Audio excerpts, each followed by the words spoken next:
Horti-BlueC is funded by the European Regional Development Fund under the Interreg 2Cs programme. Horti-BlueC aims to create a more sustainable, circular and soilless horticultural process.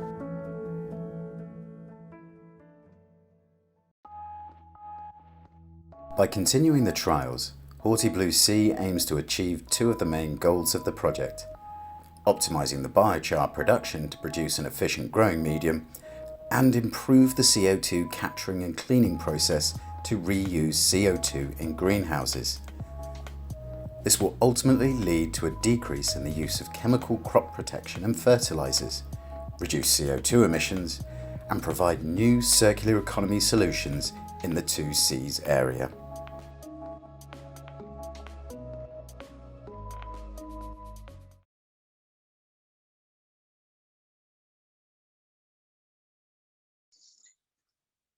So, hello everyone and welcome to the third Horti-BlueC webinar, which is on recycling spent growing media, direct reuse or feedstock for biochar or compost.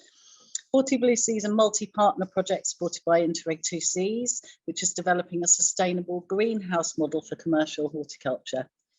A little bit of housekeeping. We're recording the webinar, so please keep your cameras off if you're not happy for your image to be recorded. We'll keep everyone muted. Look out for the polls, which are anonymous, and please post any questions into the chat box and we'll have some time for Q&A later on. Today we're going to hear presentations from 3 project researchers, then we'll have a short panel discussion and an opportunity for questions. So let's begin now with a brief introduction to the growing media valorization chain from the project lead, Dr. Bart van der Kasteel. Thank you, Cressida. So today we will have the third webinar of the Horti-BlueC project. And in this project, we are upcycling 5 residual materials, as you can see here. And in the project, we start from these materials. We search for the optimal treatment or processing method for these materials in order to make products which we can use in greenhouses as a building block for sustainable growing media or as a source of heat or CO2 fertilizer. So for each of the materials that we start from, we have to select the best treatment option to have the best quality of building block at the end of the process. Based on the technical expertise we had during the project, we selected 4 valorization chains for further development. So as you can see here, we have a valorization chain on large-scale biochar production, which was the topic of webinar 1. We have a valorization chain on chitin production from shellfish waste, which was the topic of webinar 2. And today we focus on upcycling of spent growing media. So when a grower starts cultivation in the greenhouse, he starts from a growing medium blend, and the properties of the growing medium blend, they are determined by the composition of the materials in this growing medium blend. So by making a certain blend, you can decide what kind of properties a growing medium can have. However, at the end of the growing medium, you end up with spent growing media, which tell the story of the past cultivation. So the spent growing media, they may have residual nutrients, they may contain pathogens, salts, of course they contain plant roots, and there might also be residues of chemical plant protection. So the composition of the spent growing medium is important to know how you can upcycle it later on. For reusing spent growing media, we have different scenarios. So you can directly use it as a soil improver, or you can reuse it. For instance, you can steam it or store it and then directly reuse it as growing medium for the next cultivation. You can use it as a bulking agent for composting. It means the brown material in the composting process. Or it can be the feedstock for biochar production. Whatever the scenario is that you choose, it will decide what happens with the carbon which has left in the spent growing media and the organic spent growing media, but it will also decide what will happen with the nutrients which are left in the spent growing medium. So today, the valorization chain that we propose, it starts from the spent growing media, and we have 3 processing options. So we will look at gasification as a way to produce biochar out of spent growing media. We will check the direct reuse of spent growing media for strawberry cultivation, and we will check the use of the spent growing media as a brown material in the composting process. So the baseline scenario at this moment, in some countries, spent growing media, they are still disposed of, or in most cases, they are directly used as a soil improver. While now in the new scenario, we will check the direct reuse, the composting, or maybe the gasification. This gasification is mainly focused on nutrient recuperation. Why? Well, probably it will be rather small scale application of this spent growing media, and energy production will not be the focus. So this is in contrast to what we have told in webinar 1. And it means that you will need other revenues than energy for having this process in an economic way. So maybe the focus can be on the waste processing. And in the end, we will reuse the biochar as a fertilizer. So for the last slide of this introduction, I just want to say that both compost and biochar, they can have different roles in a growing medium. So compost, it can be a source of biodiversity, but also it can be a source of nutrients. It will give structure to your growing medium blend, and you can even inoculate it with biocontrol organisms, or it can help in disease suppression. For biochar, it is quite similar, but of course, biochar, it's not a source of biodiversity, but it can carry biodiversity. That's already in the blend. And you can also use it later on to reduce greenhouse gas emissions or ammonia emissions during composting. Thank you for your attention. Thanks, Bart. Next, can we welcome Dr. Lucas Shuttleworth from the National Institute of Agricultural Botany, East Malling Research. And Lucas is going to tell us about the direct use of spent growing media for strawberry trials. And look out for our first poll during Lucas's talk. My name is Dr. Lucas Shuttleworth, and I am a research leader with NIOBMR. And so in the Horti-BlueC project, we're looking at so strawberry production and how we can make that more sustainable. Strawberry production has moved from the soil up into tabletops. So we're looking at ways that we can use this production more sustainable. So one way of doing that is reusing the coir more than once. So at the moment, growers are having to buy in new bags every year, which gets quite expensive. And also sending the coir to landfill is not sustainable long term. It's better to see if we can have a more sustainable approach, so reusing the bags. Biochar, so biochar has, it's basically charcoal, which has a lot of chemical and physical properties that are beneficial for plant growth. And so adding these amendments to the media can have beneficial impacts on plant health and resistance to pests and pathogens. It's looking at the circular economy, so that there are no byproducts of the production, so everything that is produced in the circular economy is then reused in another part.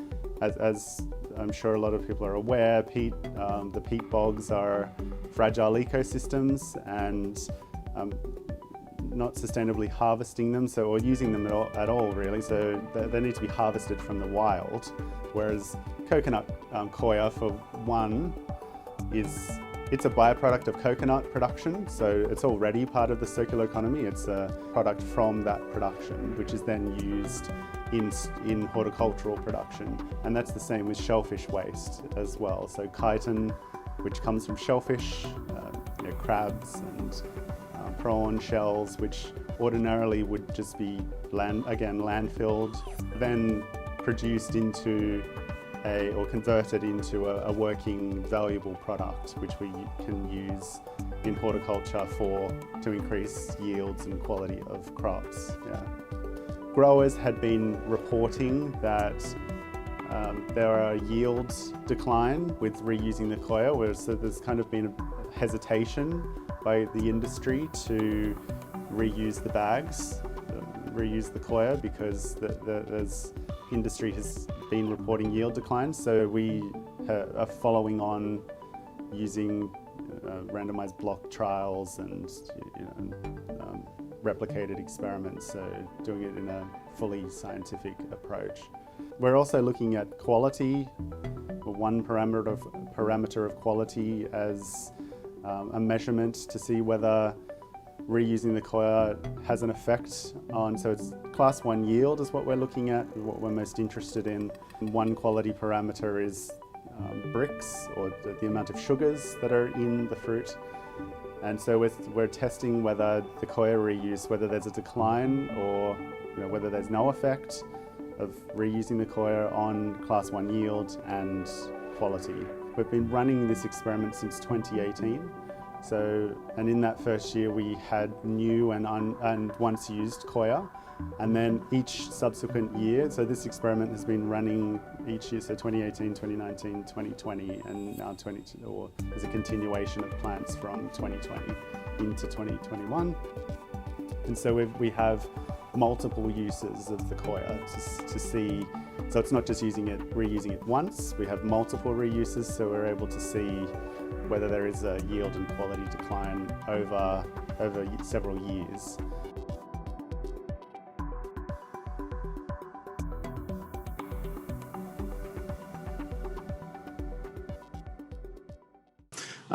So I'm just going to show you some of the results from the experiments that we've been doing that I have just outlined in the previous video.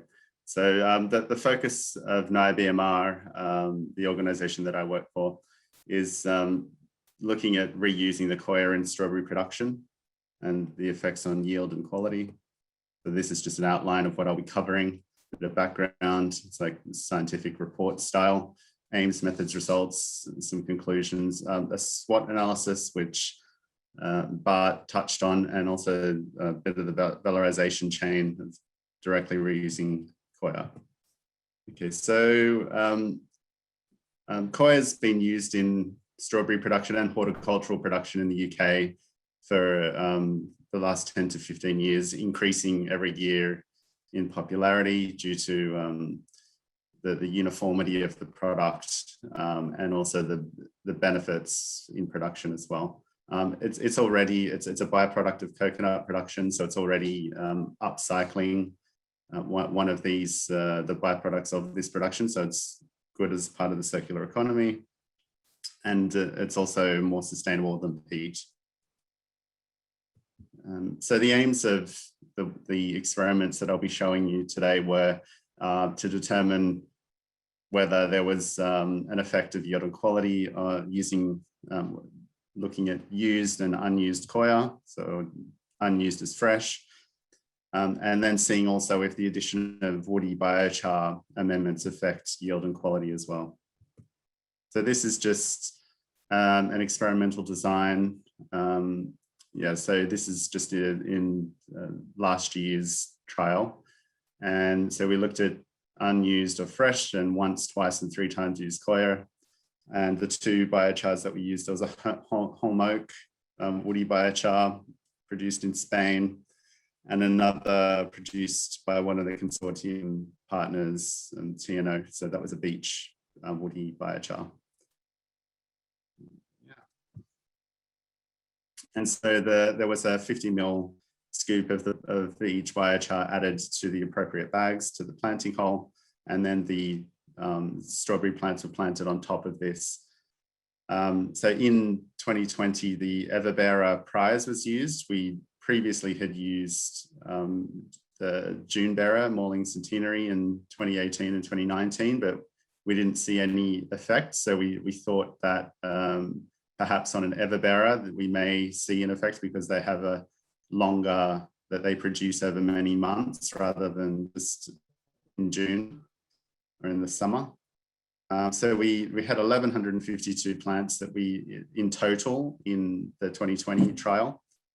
And then also there were 11 harvests, and we did quality or Brix measurements over 6 of those harvests. So that was using this digital refractometer. Okay, so the results that we found was that there was a significant effect of coir age on yield, but not for biochar amendment. So that was less clear, the addition of biochar on yield. But you can see that there's, particularly in 3 times used coir and no biochar amendment, that was the lowest yield. So that was 201 grams. So that these are totals over for all of those harvests, so added together, but per plant. So that this is to account for if there are any dead plants. Yeah, and then the highest yielding was the once used coir and beech biochar. And in 2018 and 2019, as I mentioned earlier, there was no significant effect of coir age or biochar on that. That was on the Molling centenary. Okay, and bricks. So again, in 2020, there was no effect of coir age or biochar on the bricks, which shows that we can reuse coir without a negative impact on the sugar levels, which is good. And in 2019, so we only measured bricks in 2019 and 2020, but there was also no significant effect on Molling centenary in 2019, which is again showing that we can reuse the coir without a detriment to sugar levels. So the conclusions, so the media can be reused twice with the Everbearer priors without significant yield penalty, but after 3 times use, we do get a yield penalty. But that is good. If the growers can reuse the coir at least twice, it'll have a significant cost saving because the coir bags themselves are expensive. I'll go through that later on. And there's no penalty on using on bricks with reusing coir, as I mentioned. And then we're also running the experiment. So we've left the Everbearer plants from last year in, which is common in industry as well with Everbearers. They'll be left in more than 1 season.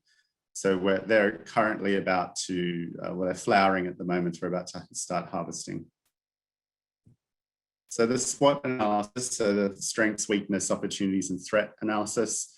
So the strengths of directly reusing coir is that the growers can save money. It's about £2 per bag.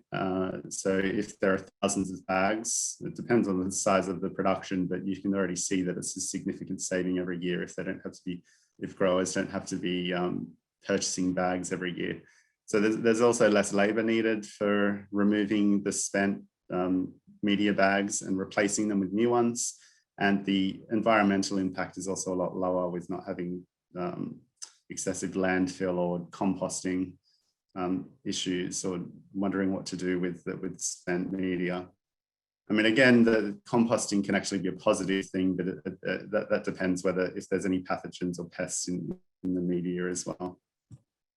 So the weaknesses is that obviously there can be pests and pathogens that persist in the media. So if there's an infection, say of crown rot, Phytophthora, or fungal spores that get into the media, and that can be an issue if then those plants are removed and then new plants are planted on top of them the following year. They could then be killed by those pathogens. So the opportunities is that there's lower disposal or recycling costs, and in tabletop production, because the bags are isolated, if they do become infected with diseases or with pests and pathogens, they can be isolated and then disposed of, and hopefully that will stop the spread of them to other plants in the crop. And also the used coir can be transformed into biochar itself and then used.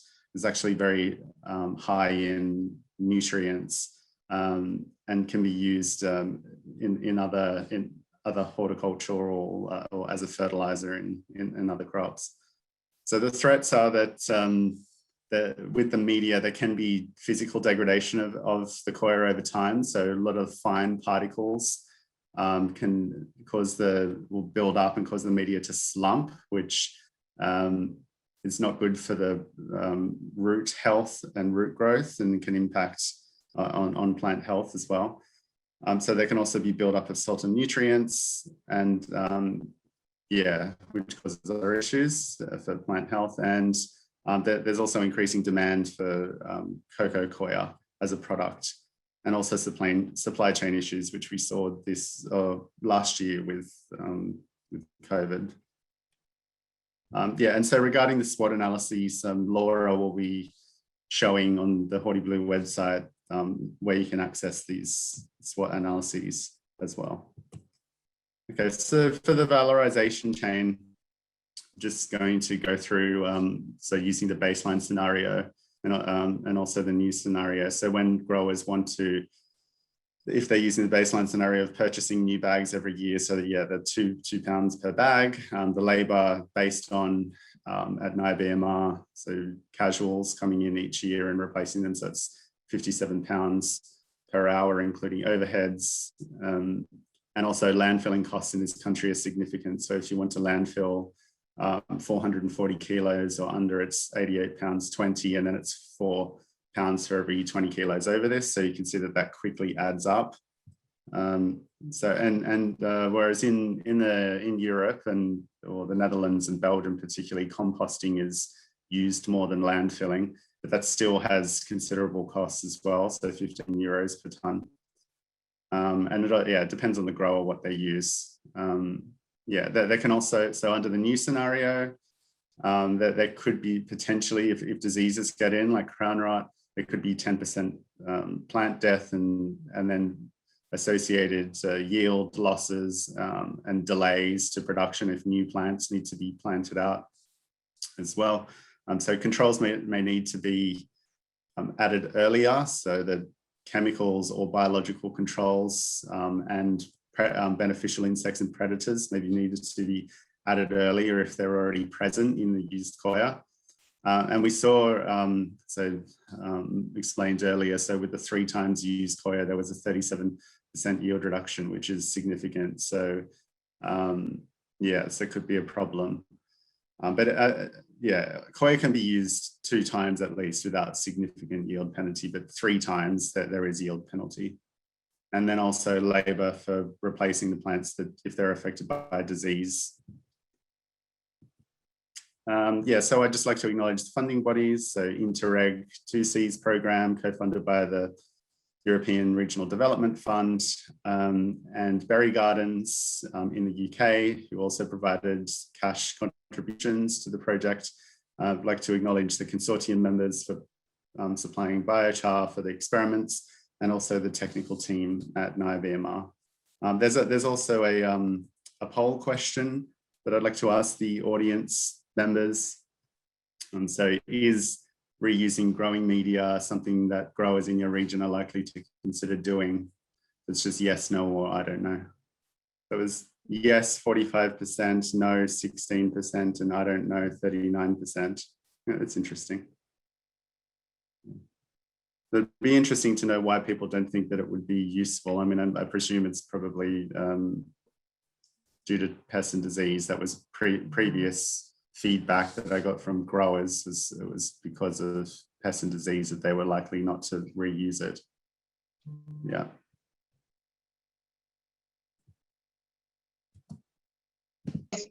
Thanks, and Lucas. That's it from me. Thanks for your attention. Thanks, Lucas. Really interesting. And obviously, we're all looking at ways to use less and to upcycle more at the moment. So that's very positive. And presumably that reduction in use of coconut coir bags also contributes to reduced carbon emissions and reduced plastic production. And, there's that whole other raft of reductions associated with the production of new bags. So now Bart's going to tell us about optimizing compost for use in growing media. Okay, thanks.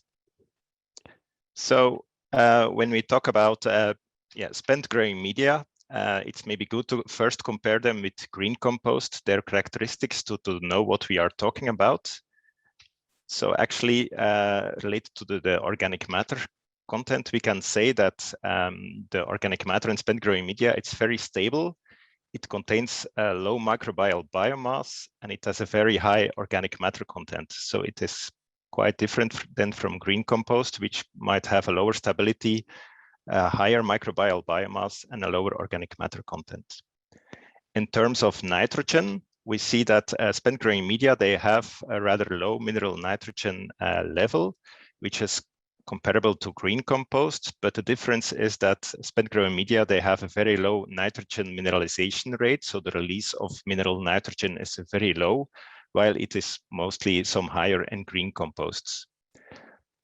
We also see that there is no risk for nitrogen immobilization in spent growing media, and sometimes it can be a risk for green composts, but not for spent growing media. When we then look to the other nutrients, and mainly then phosphorus and potassium, we see that, spent growing media, they have high nutrient concentrations, which are comparable to green compost.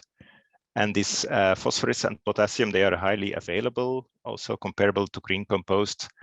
And we see that the phosphorus is also very plant available, can be taken up by plants, and it's somewhat higher than for green composts. So when you reuse spent growing media, it might be wise to have an adapted fertigation or fertilizer application rate. It means that you for sure have to add more mineral nitrogen, because otherwise there will be a shortage, while maybe it's not necessary to supply more phosphorus and potassium because there is already a high amount available in the spent growing medium. So I will use a score and this presentation and the next presentation to assess the suitability of a material to be used in a growing medium. So we will look at the potential of a material for peat replacement, for fertilizer replacement, or for lime replacement. This score, it goes from 1 to 16, and it's composed of 8 important characteristics of the material, and each is scored between 0 and 2. So I have a question on this score, actually. So we will score composts from spent media, and we will score compost, green compost. And I would like to ask you what you think, which compost has the highest score for use in growing media? Will it be composts from spent media, or will it be green composts, or do you expect that there is no difference in this scoring? We will see the results in a minute, but first I can explain what are what is the SWOT analysis of composting spent growing media. Well, when you do it, you have a compost very high in organic matter, so that's really a strong point. The weak point is actually that you can have accumulation of nutrients in the spent media, so the compost can end up also with high nutrient amounts. And it's also very dense material, so you can have CO2 accumulation during composting, or it means the aeration of your process will maybe not be optimal. So there are some opportunities, because we know that compost, it can support a higher microbial biomass than spent growing media, so that can be a good option. And also your nitrogen release by microbial degradation might be higher for compost than for spent growing media. What you have to keep in mind, and it's also quite an important thread, is when you combine both the above ground biomass and the spent growing media, you have to realize that the plant biomass, it's really highly degradable and it's full of nutrients. So if you combine both in composting, it can really change the compost characteristics. Okay, so here we have the results of the score of the suitability for different composts. So you see that it can go from 3 to more than 12. The higher the circle, the more samples that have this score. And then to answer the question of the poll, we clearly see that composts based on spent growing media, they have a higher score than other composts. So they have a higher value for using them again in growing media. So what about the different types of composts that we have available? So 2 major characteristics are, of course, the organic matter content, but also the nutrient content. And then when we look at the different types of compost, we see a clear differentiation.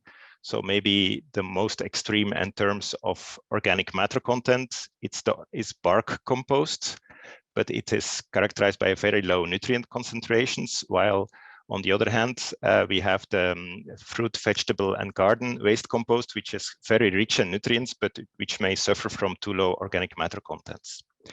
So if you go from bar compost to the VFG compost, you see higher nutrient concentrations, but mostly we also see high buffering capacity, pH buffering capacity, and a higher nitrogen release. So it means it's really more like a liming agent and a fertilizer, while a bar compost, it mostly has a higher score for using growing media. So in general, we can say that the more organic matter rich composts, you can better use them for peat replacement, while the more nutrient rich compost, they are like an organic fertilizer.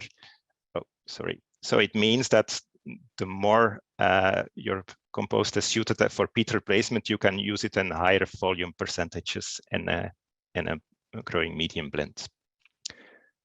So then when you have a compost and you want to optimize it for using growing media, so we go back to this score and we will check how we can improve a compost. So we can do it actually by feedstock selection.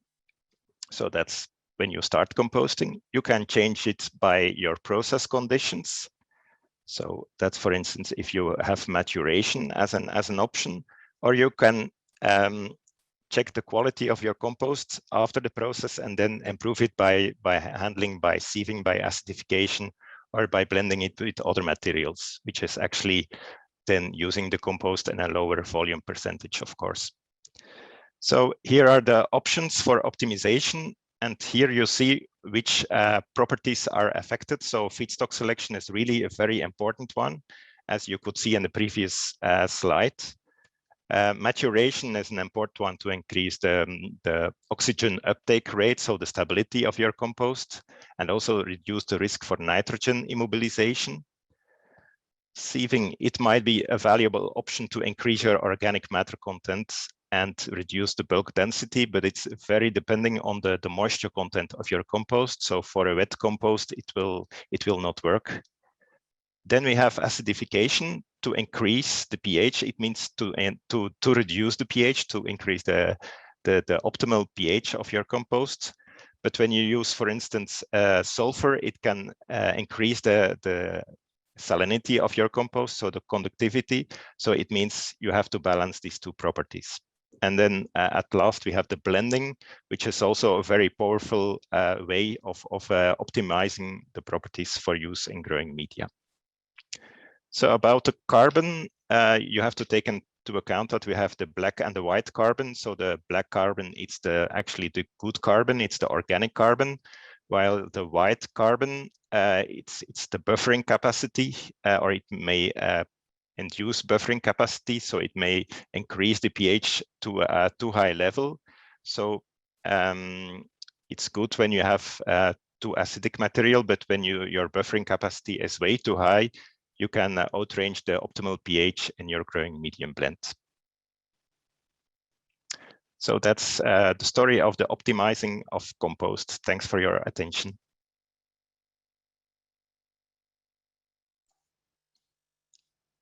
Thanks, Bart. And now I'd like to introduce Dr. Rian Visser from ECNTNO, who are an innovation organisation based in the Netherlands, carrying out applied scientific research. And Rian is going to tell us about processing of spent growing media into biochar. And we're going to start with a short film about the biochar production process at TNO.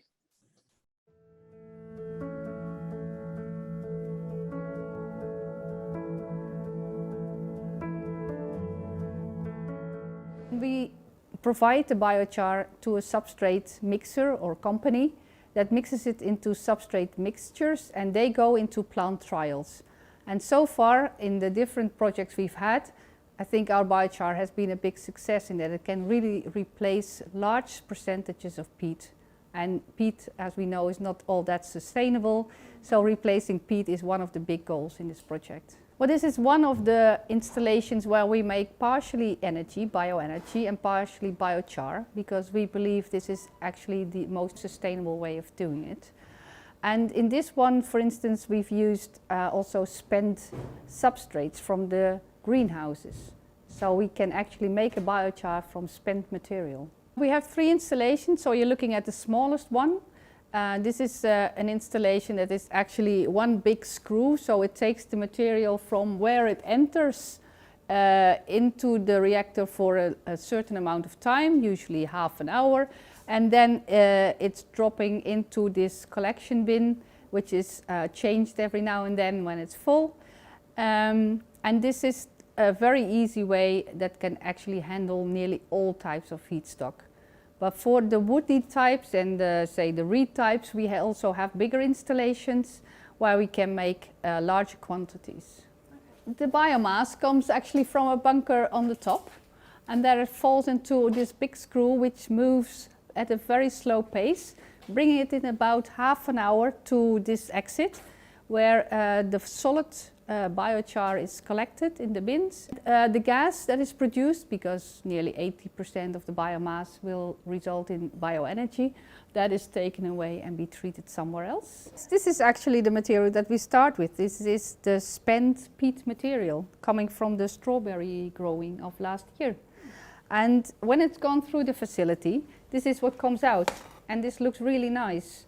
This should go back in to growing new strawberries next year. So different feedstock, like there is some that are flax, miscanthus, which is a giant reed.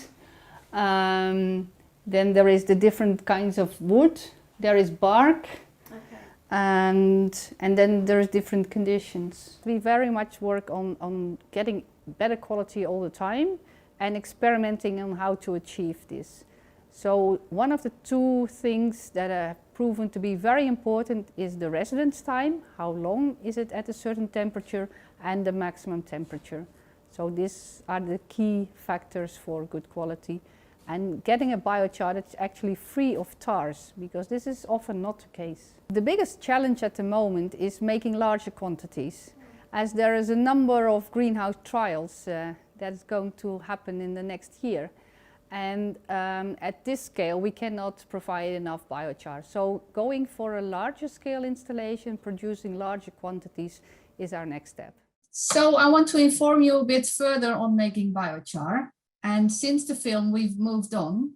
And for you who didn't see the first webinar, I do a little bit of repetition.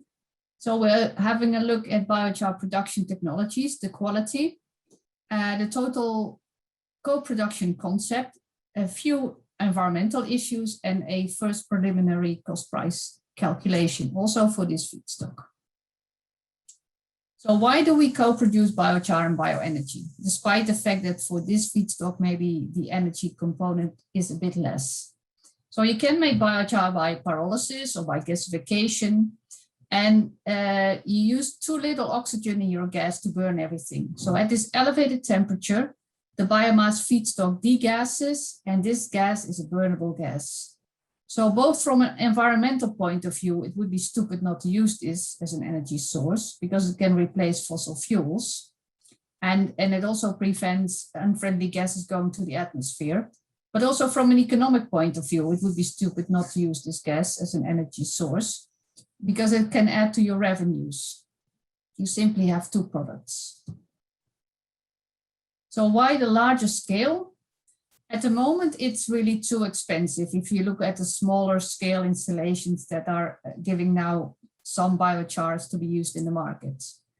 But it's too expensive for the bulk replacement. You see additions of 2% or 5%, but if you want to go to 25 or 30%, or maybe even up to 50%, as you could go on a pH basis, then it has to be cheaper than it is at the moment. So one way to reduce the price is by the economy of scale. So a good scalable technology means that when it's twice the size, it's not twice the price, but less. So larger scale, lower price. So this has been one of the issues that we've really paid attention to in the last year. And we found some good options.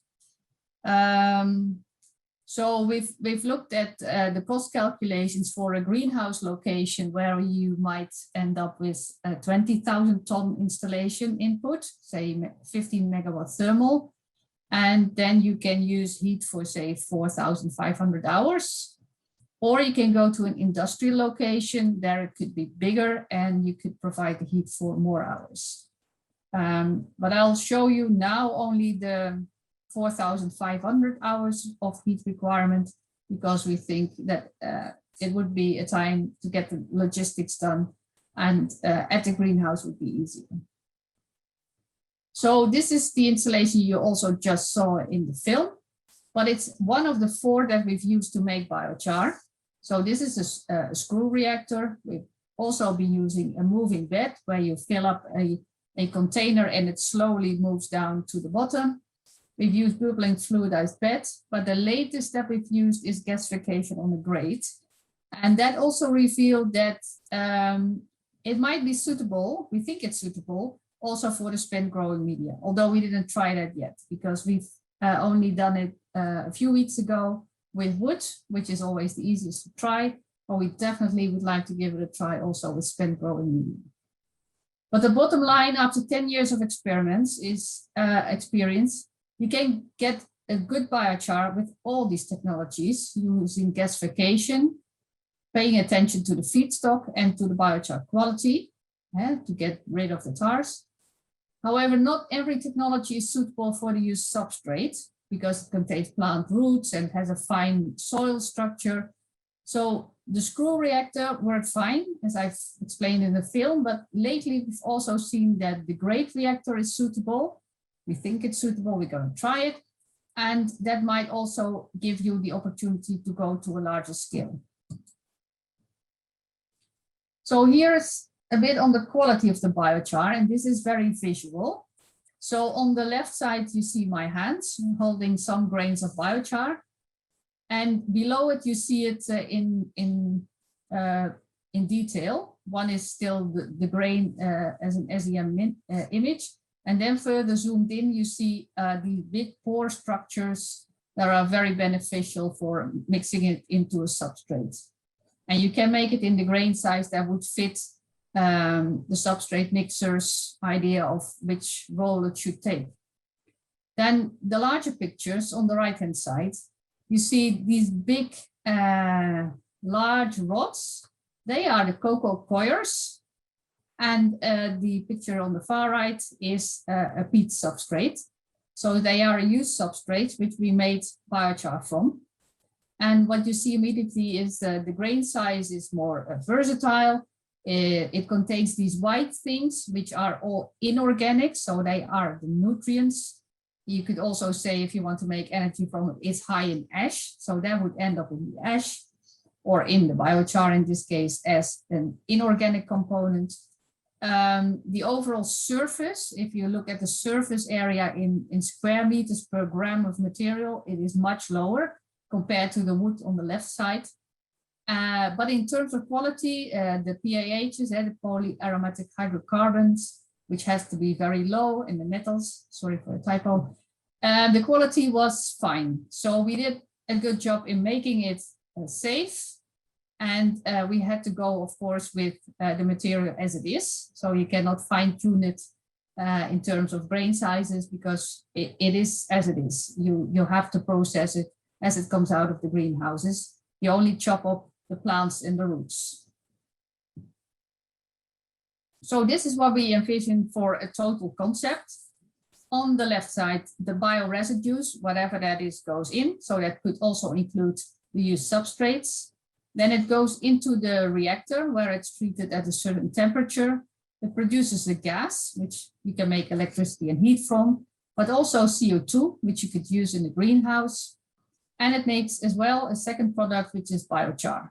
And here I made a division between high quality biochar as the grains from wood or from some of the other residues, because you can better go for a bulk replacement. You can fine tune it up to everybody's wishes, or a slightly lower quality biochar from the used substrate, as it will be more dusty, less surface. In terms of biochar quality, it will be less, but it will be high in nutrients.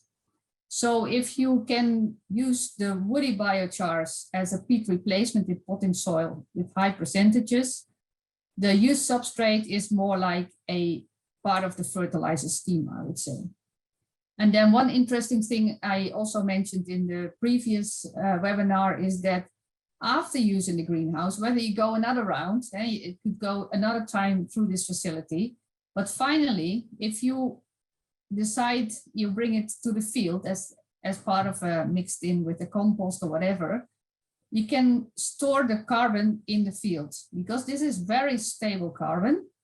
Whatever it's made from, if it's made from wood or from used substrate, that doesn't matter. It's very stable carbon. And I think anyone using it should get carbon credits for it, like people that store CO2.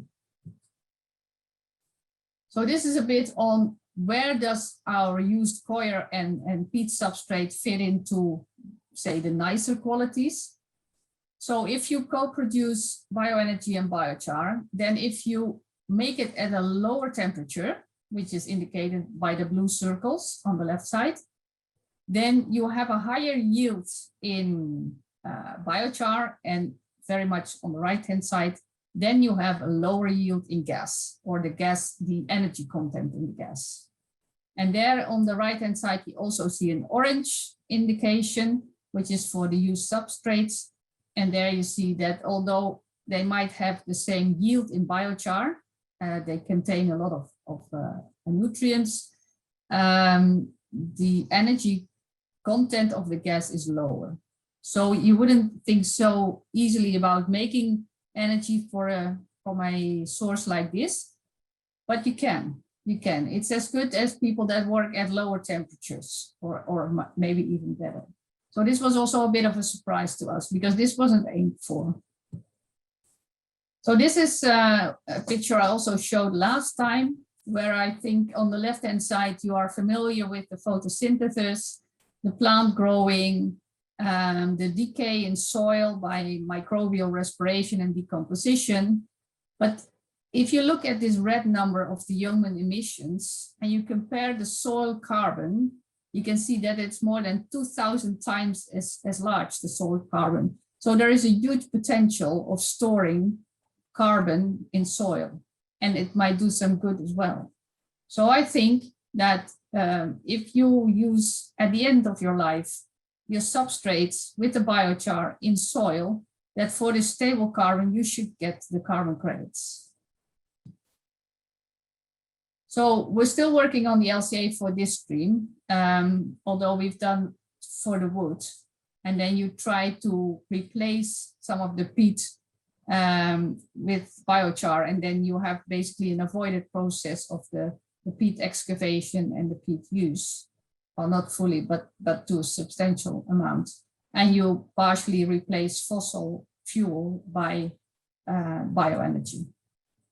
This is work in progress still. Then I would like to show you one cost price indication, which is also still work in progress. And on the very much left, I'll try to get a pointer. Yeah. This is a normal boiler that would combust wood chips. And this is for Dutch situation, because every situation is different. I had to make some choices. So these are the costs, the capital cost, the variable cost, and the cost for the biomass, which is taken here as 50 euros per ton for a wood quality that has 40% moisture. You can see that this biomass price is substantial. And then on the revenue side, the benefits, you sell the heat that you produce. And this is at a low price because this is the greenhouse setting.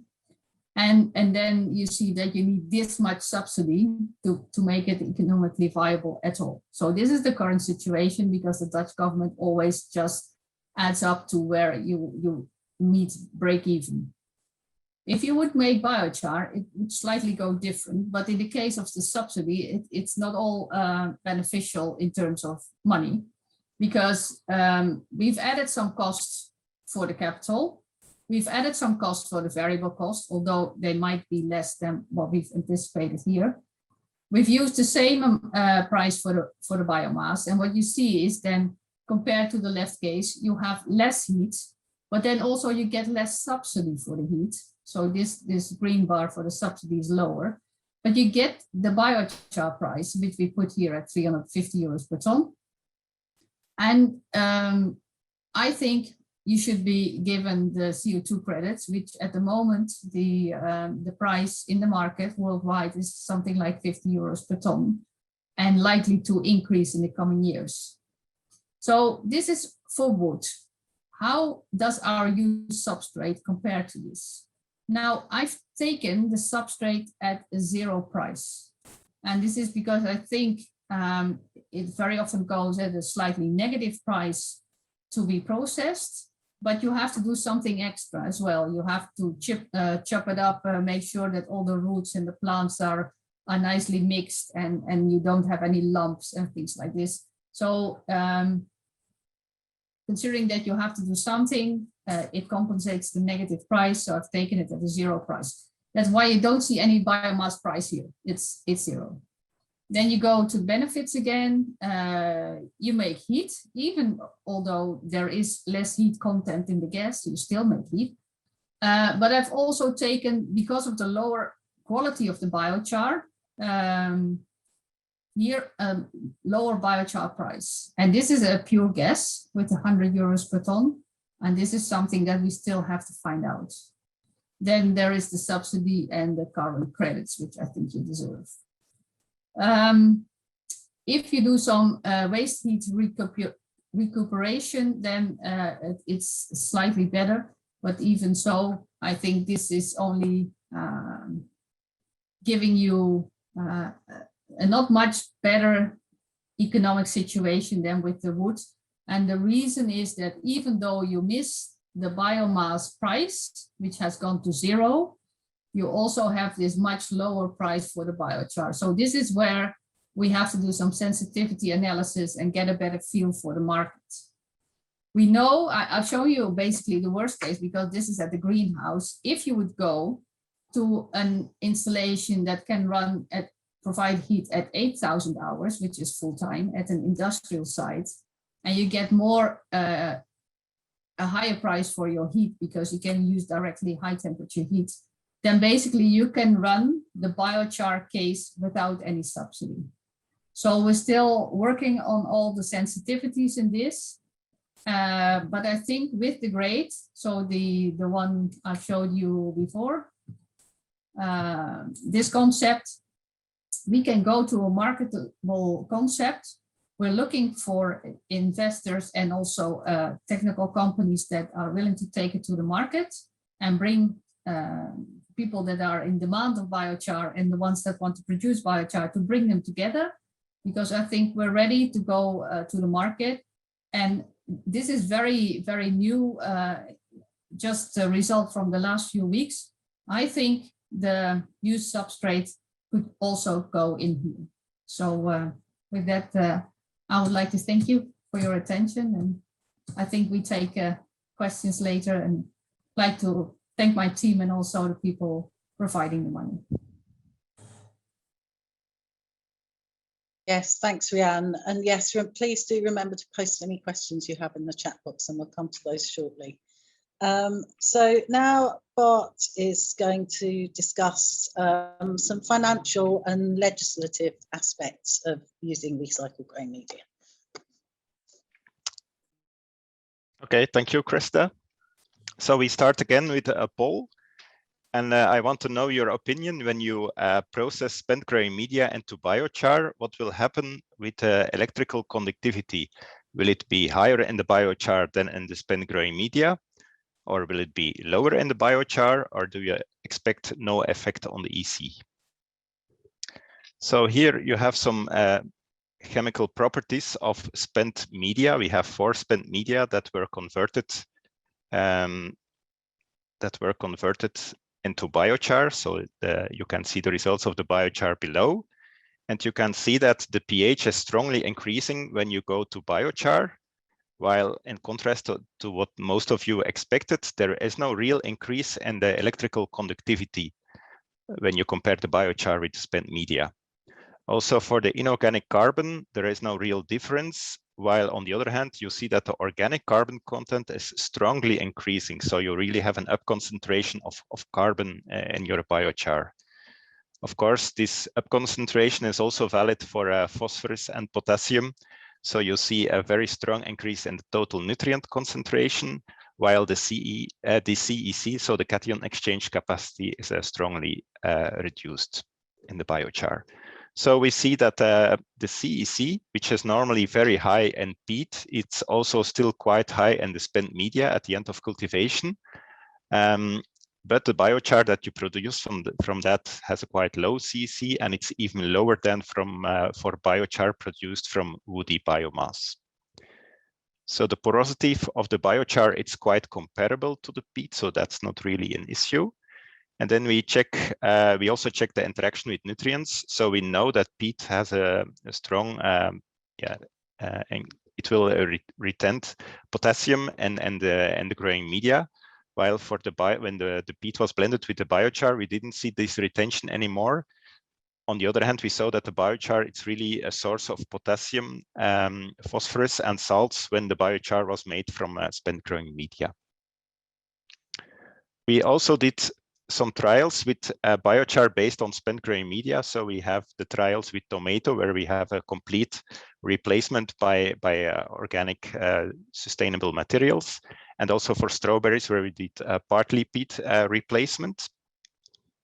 So with the biochar from spent peat, we did trials with tomatoes.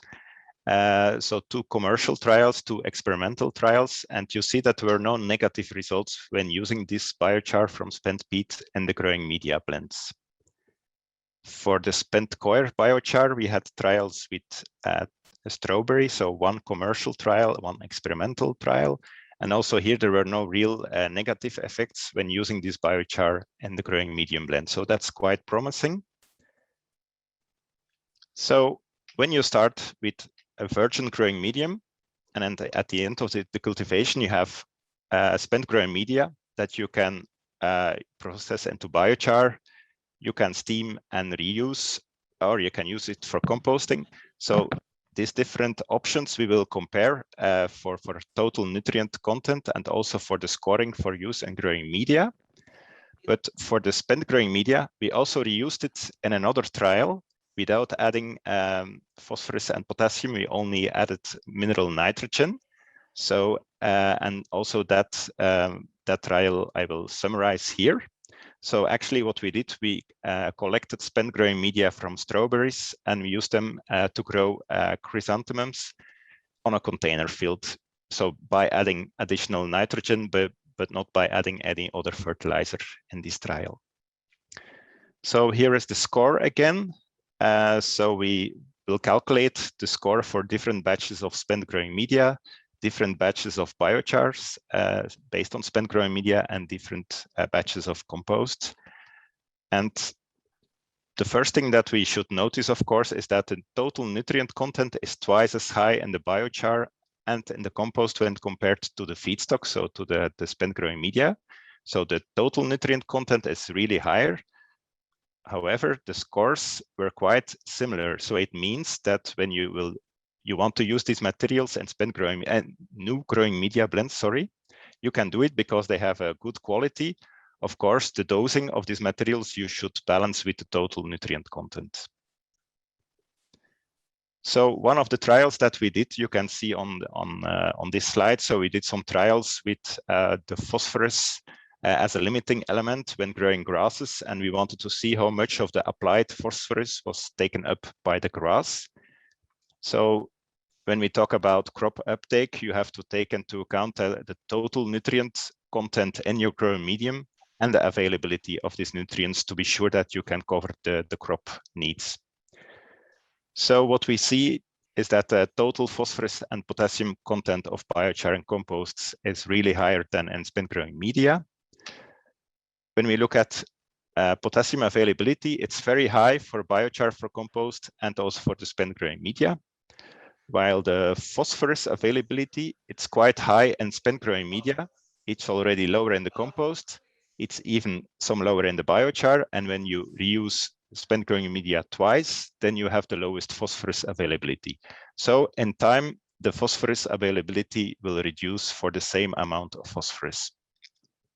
We know already that nitrogen release is higher in compost than in the other materials.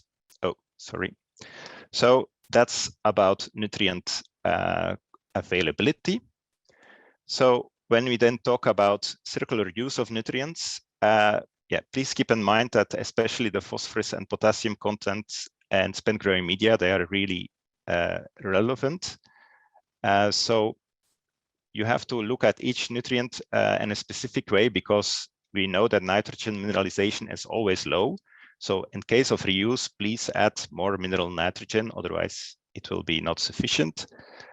The potassium availability is sufficient for one extra growth cycle, so you don't have to use it when you reuse spent growing media, while the phosphorus available in spent growing media, it's even sufficient for more than one growing cycle. So when we go from spent growing media to biochar, we saw no effect on the EC. We saw a strong increase of pH, carbon, phosphorus, and potassium, and we saw a strong decrease of the CEC.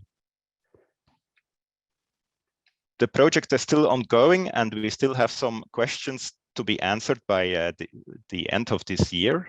So what we are now looking at is actually the effect of fertigation on the nutrient levels and spent media.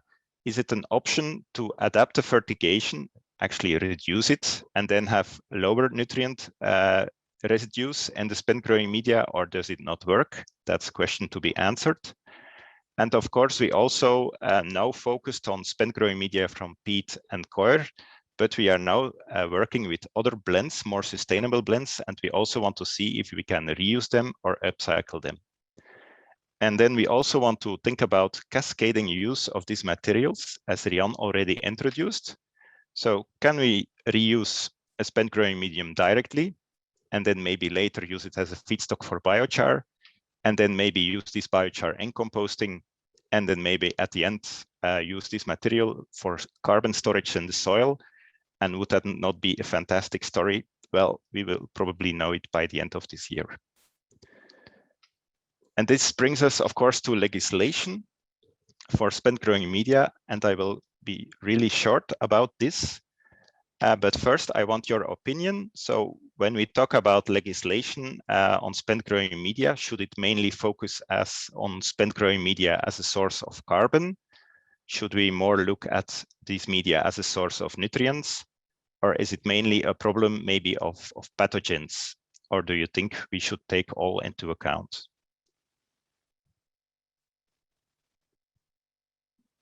Well, it's an open question, so I don't know the answer neither. Okay, so for legislation, we will focus on the Flanders or Belgium case. So the waste legislation is regional. And here it's very important to know that spent growing media, it's considered as a waste, so it should go through waste treatment unless it gets the end of waste status and it can be reused directly. It's very important to know where you will reuse the spent growing medium. So will it be on the place of cultivation, or will it be at another location? And when you want to process into compost or biochar, it's both transport and processing should be covered by the waste legislation. Then when you want to trade it as a fertilizer, the compost or the biochar, we have a royal decree with specifications for fertilizers, or you have to ask a specific exemption in case of biochar. And for the EU fertilizer product regulation, it's still under construction. So there will be criteria when to use the CE mark on the product. So when you reuse spent growing media at the grower's place, you can always use it on your own parcels as a soil improver, but please keep in mind, it should of course have an added value for your soil. So use it as a source of nutrients and as a source of carbon. When you want to process it by composting or biochar, or you want to steam it, your installation should of course be in line with the environmental permit of your farm.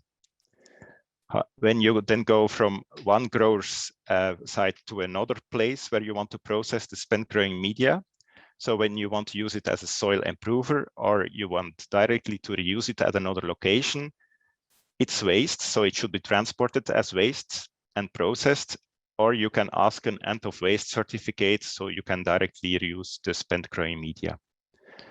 If you want to compost it, or you want to use it for biochar, you need to have waste transport and you have to process it at a certified location. So thanks for your attention. Thanks, Bart. Laura, could you tell us something about some of the tools that we've developed as part of Horti-BlueC? Hello, let me show you the Horti-BlueC website. On the Horti-BlueC website, we are establishing an online collaborative platform. One of the features of that online platform is the decision tool. To get to the decision tool, go to the Horti-BlueC website and click Online Platform, and then Decision Tool. When you get to the Decision Tool page, click the image of the Decision Tool and it will open in a new tab.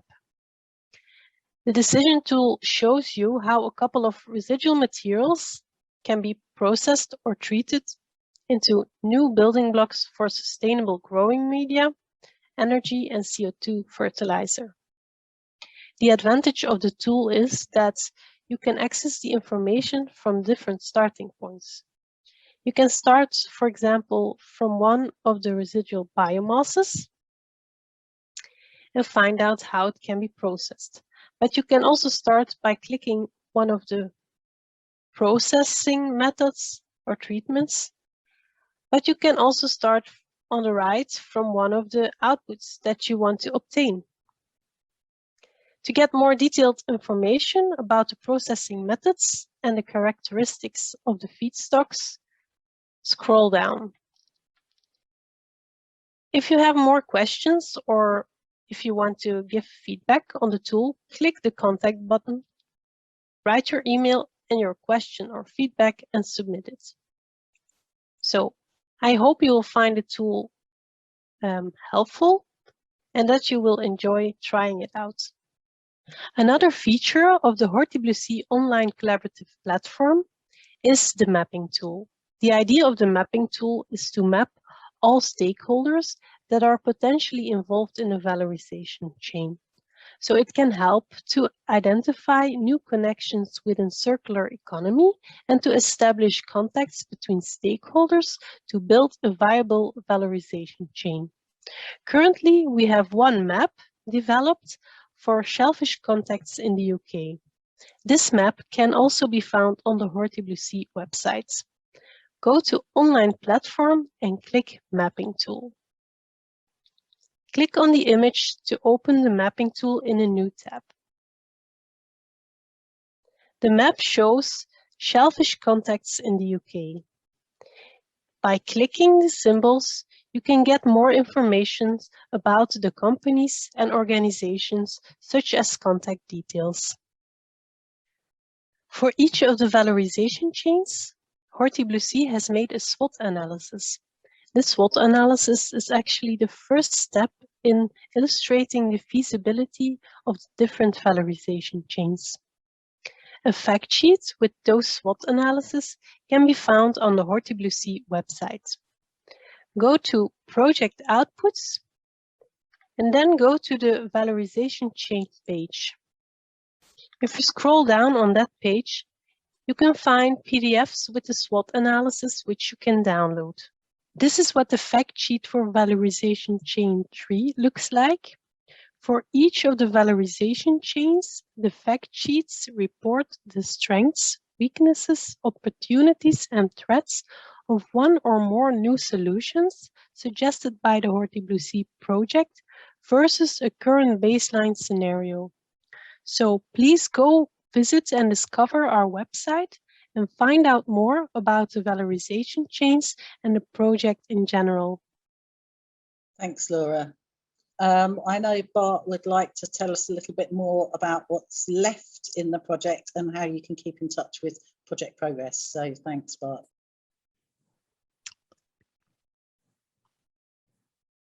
Okay, So as we speak, you will receive a mail with a link to a questionnaire. It's a really very short questionnaire. It's way too short, but even then, please take some minutes to answer the questions and give your input to us. It's highly appreciated.